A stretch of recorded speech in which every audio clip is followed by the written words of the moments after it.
Hello. Good evening. How are you all? You all good? Bonsoir. Bonsoir. Ça va? Ça va bien? The rest of the show's in English. It's good to see international crowd here, people moving around. I myself, I like travelling. I've been to Romania, Poland, been France, Jamaica, India, Afghanistan, Pakistan, done all those. I've even been to some parts of China. It's amazing what you can do on a day out in Birmingham.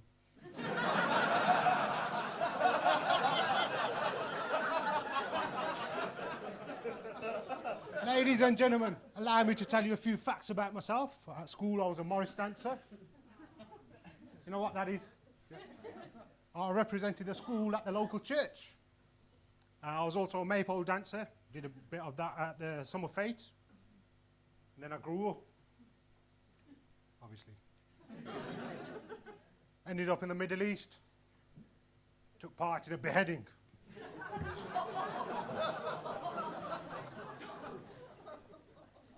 Jokes, innit? Jokes.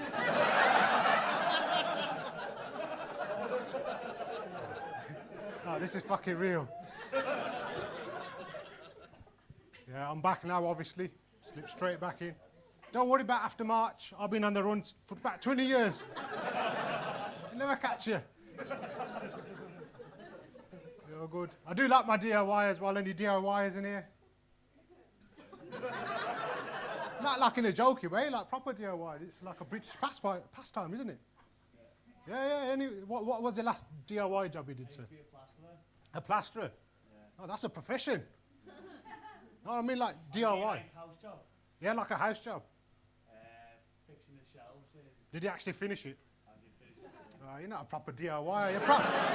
A proper DIY gets all the stuff, thinks all about it, and then never does it. That's how you do it. No, I was that other day, I was thinking about putting some skirting on, painting the wall, and then I thought about putting on a extension on the back. And then I realised it's not even my house. I do love my DIY. I went to the builder's merchants the other day and put some stuff on the counter. And the young lad behind the counter, he wasn't really forthcoming, laid back attitude, hands in his pocket. Kind of annoyed me because I work hard for my money. So I said sarcastically, "Do you want a hand?"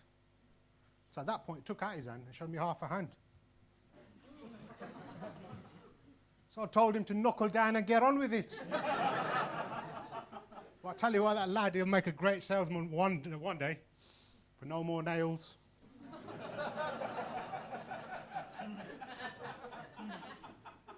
I mean, people say that I'm a bit tight. But I mean, come on, wouldn't you be if you spent long, hard days selling drugs? I like to call myself a pharmacist, and I have been for the last 17 years. It's just I don't have a landline. Nor do I have a pharmacy. And I only stock a couple of lines. Yeah, I actually did work in a pharmacy once, and they put me on the tills, and I was working on the tills, and I made a complete mess up. So they got me working in the back, and they got me measuring out methadone. Do you know what methadone is? Yeah, it's like a green fairy liquid kind of substance. Very green. And yeah, it's a green liquid. I was measuring it out, and I accidentally got some fairy liquid in there because I was next to the sink. Yeah, no joke. And then the guy that actually took it, he come back in the next day, and understandably, he was angry. In fact, he was frothing at the mouth.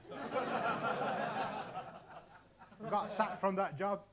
Because we were in like the same community. I seen him a couple of weeks later in the supermarket, and he come up to me, and I was bricking. I thought, this guy's going to kick the shit out of me.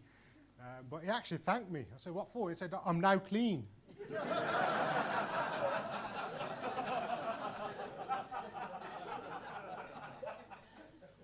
It's a lovely area where I come from. I actually come from a part of Birmingham.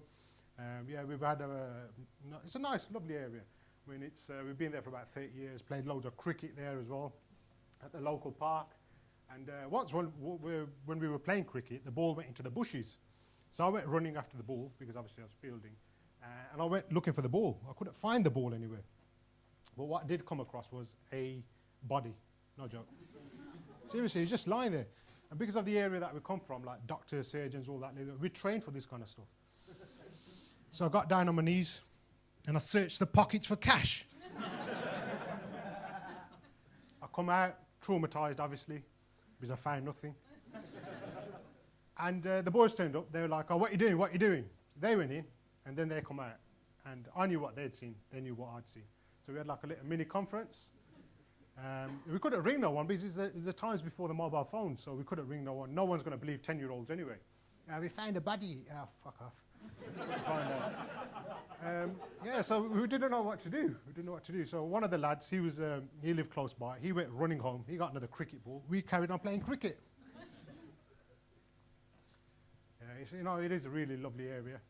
We recently had our first shooting,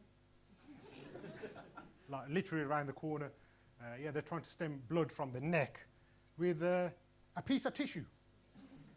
It's right outside the shop as well, so like they must have been. They hang around there anyway, so like, the shooting must have happened. They ran off, went to the shopkeeper and said, "Oh, there's been a shooting. Can you help us?" And he must have said,